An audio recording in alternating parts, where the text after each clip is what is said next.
This wonderful building is called the Power Up Electricity Museum. It started its life as the SWE, which is a Southwest Energy Experience.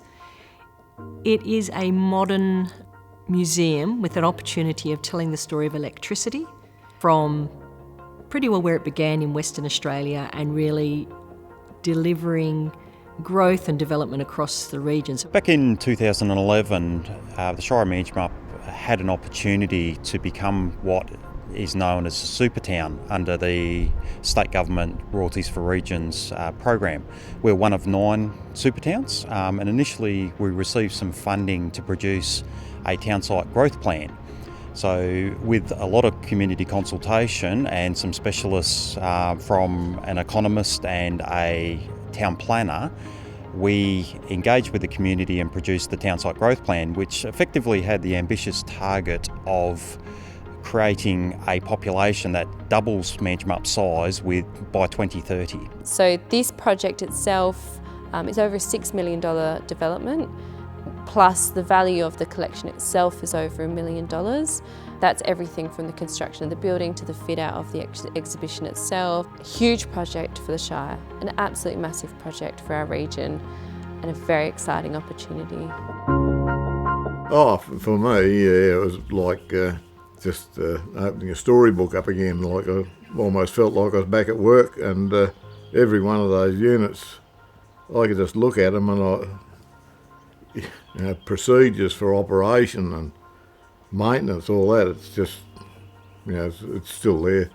And, yeah, I was given the opportunity, I could make every one of those run again and produce. Certainly good to go back and see them preserved, almost in the state that they were when they were operational. It's been really good for the volunteers to come out of the woodwork. We've got a diverse range of people that come out to assist with their own particular interests. And then from a curator's point of view, it's working with those people to see what the interests are, to see where their passion is and which objects that they would like to work on. Initially, there's been a fair amount of treatment required, rust treatment, so we're not trying to get them back to as they were prior to coming out of the packet. It was more as a used object, and it really does then engage the community in this collection.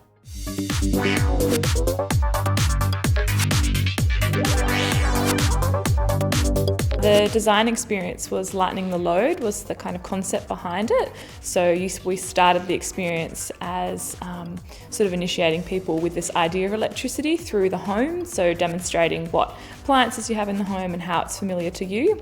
And then the space moves you through all the historical objects, so that's looking at the really heavy use and energy and the resources behind that, and that includes the environment as well. And as you move through the exhibition, we start to look at renewable energies and how we've already just started lightening the load, and how as a visitor you can also assist in that. So I guess that's the key message at the end of it, is how can you help to lighten the load. The first part of the exhibition, when you walk in, you see all the electrical items that are on that back wall, so how many we have now, and then it compares to the original object items that people had back in the 40s or 50s. So I think that'll be an interesting comparison, because I don't think kids really understand now how little people had back then. Another part of the project is also looking at where the electricity generation and distribution is going to go. So you're looking at things like renewables and smaller units and homes and a distributed power grid. So Power Up is creating a focus forward for where electricity demand is going to be going. My project's the interactive elements, the collective experience and the Bright Sparks section, and a couple of other smaller ones. And so the main one being the collective experience, and what I'm trying to achieve with that is up to 4 users at a time, or potentially more, engaging with the interactive stations, generating power, contributing to a larger projection which appears on the wall in front of them, and also controls some fantastic LED chase lighting that comes across.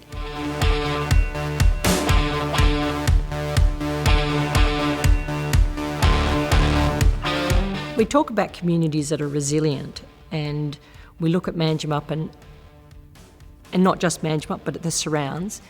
It's one that there's been so many changes, so many knockbacks over the years, that you really have 2 choices.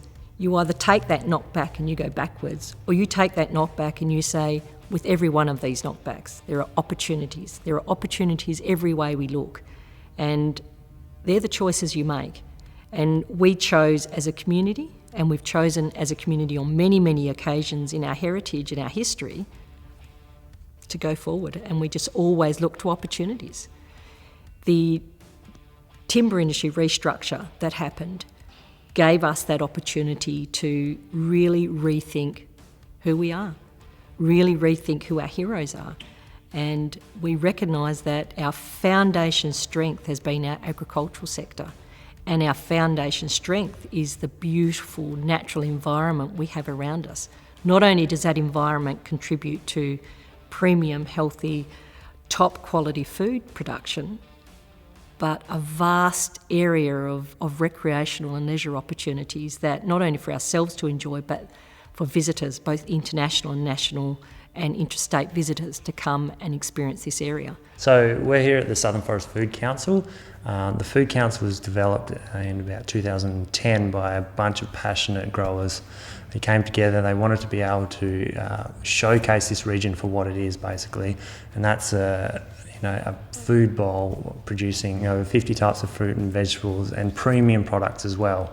My hope for this region is that it continues to develop and grow and eventually becomes an economic powerhouse of the southwest.